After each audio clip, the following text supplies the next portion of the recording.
जिस तरह से भगवान श्री राम के खजाने की लूट इतिहास में लिखी जाएगी, वैसे ही आप लोग भी लिखे जाएंगे सर।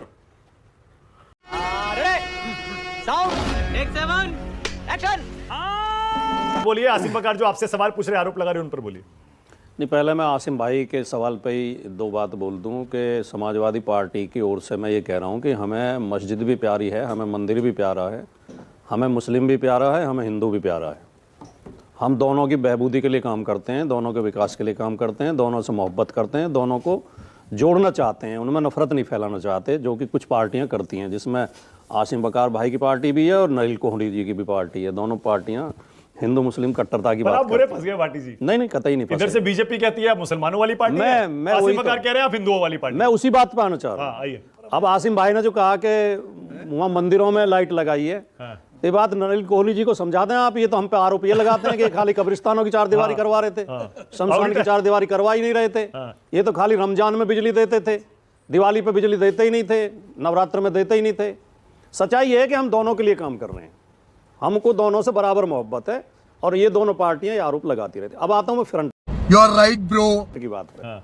देखिए, उत्तर प्रदेश में अखिलेश यादव जी ने एक बहुत मजबूत फ्रंट तैयार कर दिया है और ये फ्रंट इस बार पार्टियों का फ्रंट नहीं है, समाजों का फ्रंट है।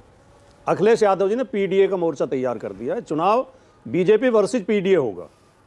पीडीए समाज जो कि 90% बैठता है आबादी का टोटल, वो अखिलेश यादव जी के साथ है, अखिलेश यादव जी के नेतृत्व में है, समाजवादी पार्टी के ऊपर विश्वास कर रहा है। समाजवादी पार्टी पार्टियां कौन कौन सी आपके साथ विश्वास कर रहा है। मैं कह रहा हूँ पार्टियों की हमें चिंता ही नहीं है, जरूरत ही नहीं है, हमें समाजों की चिंता, जरूरत ही नहीं है पार्टियों की आपको।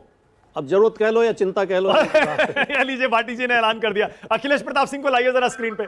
अखिलेश जी के लिए भाटी जी कह रहे हैं हमको जरूरत ही नहीं है कांग्रेस पार्टी की। कांग्रेस और हम तो गठबंधन में है ही हैं। अच्छा है, ठीक है, हम तो पुराने साथी हैं, हम तो मिलकर लड़ेंगे। वो तो अखिलेश जी बार बार बोल रहे हैं, अखिलेश यादव जी, अब अखिलेश जी दो हो गए नहीं, अखिलेश प्रताप जी और अखिलेश यादव जी। तो अखिलेश यादव जी बार बार बोल रहे हैं कि जो हमारे पुराने साथी हैं उनके साथ ही हम चुनाव लड़ेंगे। इंडिया गठबंधन बरकरार रहेगा, इंडिया गठबंधन के तहत चुनाव लड़ेंगे। भाटी जी, ये छोटी छोटी जो पार्टियां हैं ये बहुत नुकसान पहुंचाती हैं, कई सीटों पर प्रभाव डालती हैं। ओवैसी जी हो गए, चंद्रशेखर हो गए, मायावती हो गई। ओवैसी जी की पार्टी को नहीं तो पिछले विधानसभा चुनाव में 0.5% के आसपास वोट मिला था उत्तर प्रदेश में 2022 में। 0.5, आधा %, एक पे भी नहीं पहुंच पाए थे। और किसी पार्टी से हमें ना कोई नफरत है, ना कोई ईर्ष्या है, ना कोई द्वेष है। देश में लोकतंत्र है, संविधान का राज है, हर व्यक्ति को पार्टी बनाने का अधिकार है और चुनाव लड़ने का अधिकार है। जो लड़ना चाहे स्वागत है सबका, सब आए, कोई दिक्कत नहीं है। लेकिन हम अपनी पॉलिसी पर चल रहे हैं। पर ओवैसी जी को ले सकते हैं क्या गठबंधन में? अगर ओवैसी जी ये घोषणा करें कि हम समाजवादी पार्टी के सामाजिक न्याय के नारे में विश्वास करते हैं और पंथ निरपेक्षता में विश्वास करते हैं, हम हिंदू मुसलमान के बीच भेद नहीं करते, तो उनका स्वागत है। हमें तो जो जिस बात पे हमारी बीजेपी से नाराजगी है, बीजेपी से विरोध है, उसी बात पे हमारी AIMIM से नाराजगी है। भाटी जी, आपको तो ये थर्ड फ्रंट तोड़कर इनकी पार्टियों को इंडिया गठबंधन में लाने की पूरी कोशिश नहीं करनी चाहिए भाटी जी अखिलेश जी को, क्योंकि जितना ये फ्रंट बड़ा बनेगा उतना नुकसान आपका होगा। नहीं, आप कहाँ थे ज्ञानी बाबा? ये फ्रंट हर चुनाव में बनते हैं और हर चुनाव में प्रयास करते हैं और उनका हक भी, उनका अधिकार भी है।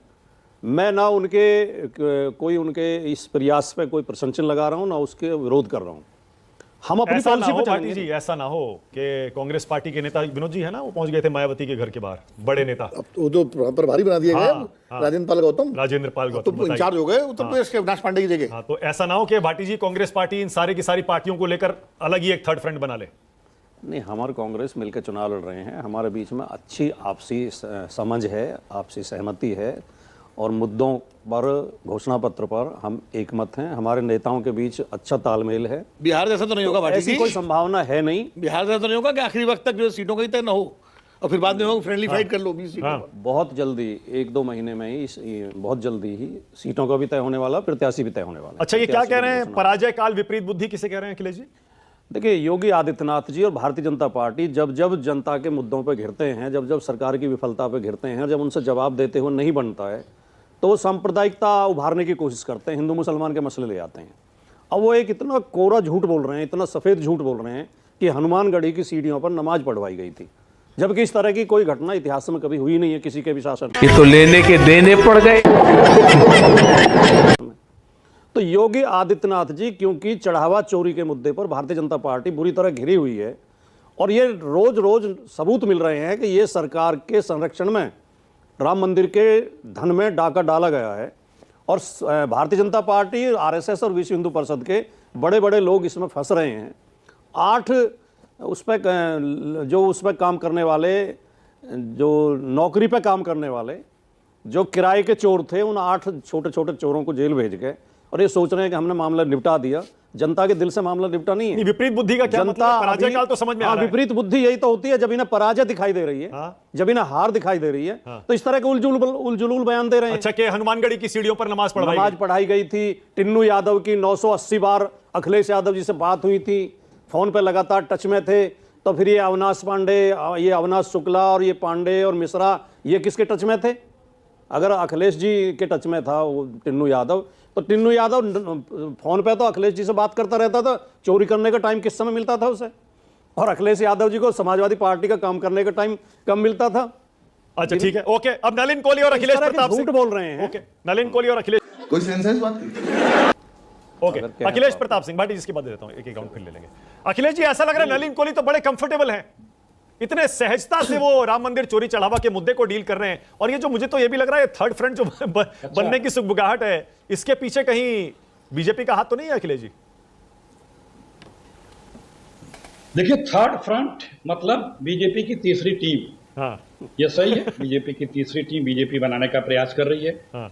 और वो नैरेटिव बदलने का प्रयास कर रही है। व्हाट्सएप आ गया है, आप बता रहे हैं कि मामला राम मंदिर का ठंडा पड़ गया है, इसका मतलब संदेशे आ गए हैं। कोई ठंडा नहीं पड़ने वाला है। भगवान राम के यहाँ चोरी करोगे, मामला ठंडा हो जाएगा। और ये जो भाजपाई है ना मानक जी, ये सिर्फ लूट और झूठ के लिए राम का नाम लेते हैं। पहले चंदा खाए 10 साल तक 1400 करोड़ रुपए, अब चढ़ावा खा रहे हैं, जमीनों का घोटाला कर रहे हैं। ये जहां है कहीं भी देख लीजिए, बद्रीनाथ में लूट लिए, केदारनाथ लूटे ही थे, पुरी की भी सूचनाएं हैं। ये तो किसी को नहीं छोड़ सकते ना, ये देश लूट डाले हैं।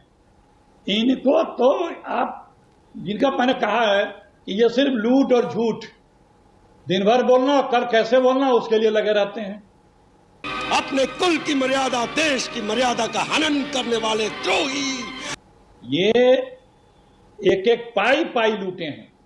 और आश्चर्य इस बात का है कि मोदी जी जिन्होंने इस ट्रस्ट को बनाया, जिसके मेंबरों का चयन किया, वो केंद्र की सरकार और मोदी जी क्यों खामोश है?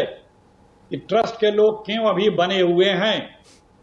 इसीलिए बना था ट्रस्ट, लूटने के लिए। सबको पता था जब बन रहा था मानक जी। आप मेरा उस समय का भी निकाल के वीडियो देखिए, मैंने तभी भी कहा था ये चंदा खाए हैं, चढ़ावा खाने के लिए मंदिर में आ गए। कभी भी राम मंदिर की लड़ाई नहीं लड़े, कभी भी, किसी भी प्रकार से। पालनपुर में प्रस्ताव पास किए थे कि हम अदालत के किसी फैसले को नहीं मानेंगे। बीजेपी ने 2 बार इनकी सरकारें आई और लोगों ने कहा कि आप अध्यादेश ला दीजिए, कानून बना दीजिए राम मंदिर पे। आप इतना लड़ते थे, नहीं, कब कुछ नहीं किया। अदालत ने फैसला दिया और फैसला अदालत का, उसमें कोई बीजेपी का योगदान नहीं, कोई बीजेपी उसमें पार्टी नहीं थी। लेकिन वहां पे पता है कि भगवान राम के मंदिर में निर्माण से लेकर के चंदा चढ़ावा में बहुत रुपए आएगा। उसको संघ का कार्यालय स्वरूप वहां बनाया। आप गए थे कि नहीं कवरेज में? जब प्राण प्रतिष्ठा हुआ था मानक जी, नहीं, सारे खंभों पे किसकी फोटो में लटकी थी? किसकी? वीडियो निकालिए। शर्म करो, आरएसएस उन 2 नेताओं की। अच्छा अखिलेश जी, एक बात बताइए, जब आप बीएसपी को अपने गठबंधन में लाने की कोशिश कर सकते हैं, उनकी फोटो आपके नेता मायावती जी के यहाँ चले गए थे, जब आप कोशिश कर सकते हैं बीएसपी को अपने गठबंधन में लाने की, तो ये थर्ड फ्रंट ओवैसी जी क्यों नहीं बना सकते भाई? वो भी तो कोशिश करेंगे। आप उनको कह रहे हैं बीजेपी का थर्ड फ्रंट है, ये बीजेपी की बी टीम है। तो कौन मना कर रहा है? बनावे।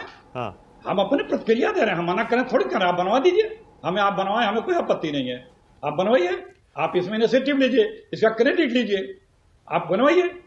ये काम आप कर भी सकते हैं, करिए, हमें क्या आपत्ति? नहीं तो ओवैसी जी को ले लीजिए ना, एक ही गठबंधन बना लीजिए अखिलेश जी, बीएसपी को भी ले आइए। सुनिए ना, एक महागठबंधन सही मायनों में यूपी में कांग्रेस पार्टी बना सकती है अखिलेश जी।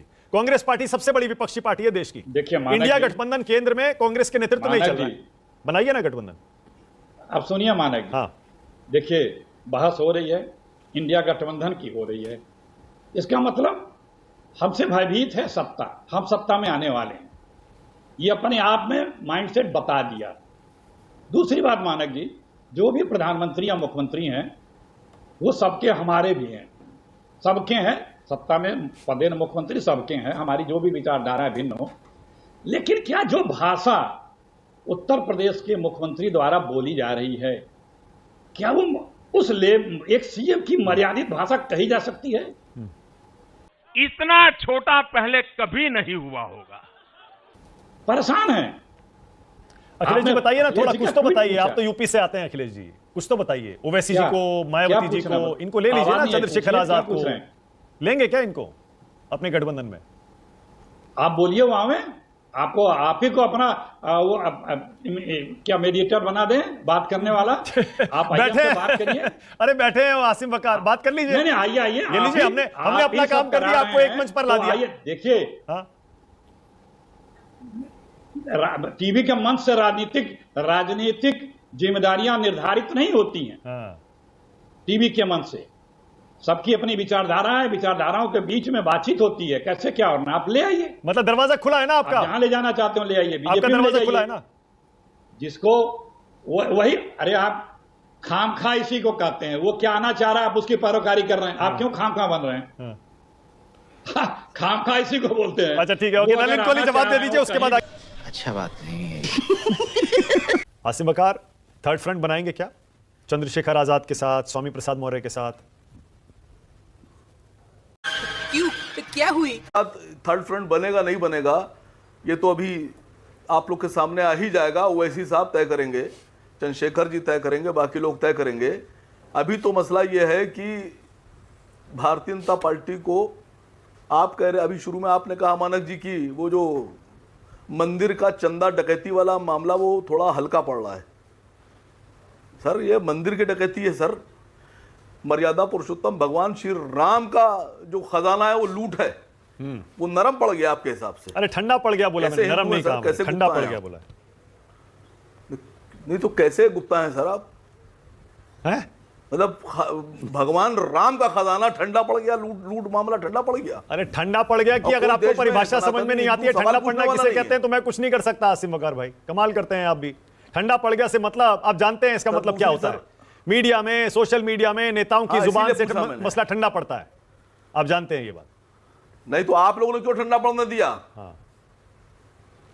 सर आप तो वो जो कोल माइन घोटाला हुआ था, कोलगेट, हाँ, जो हुआ ही नहीं था, बेईमानी का घोटाला जो हुआ ही नहीं था कोलगेट, उसको तो आप लोगों ने ठंडा नहीं पड़ने दिया था। पूरा 3 साल तक आप रेले रहे थे कांग्रेस सरकार को,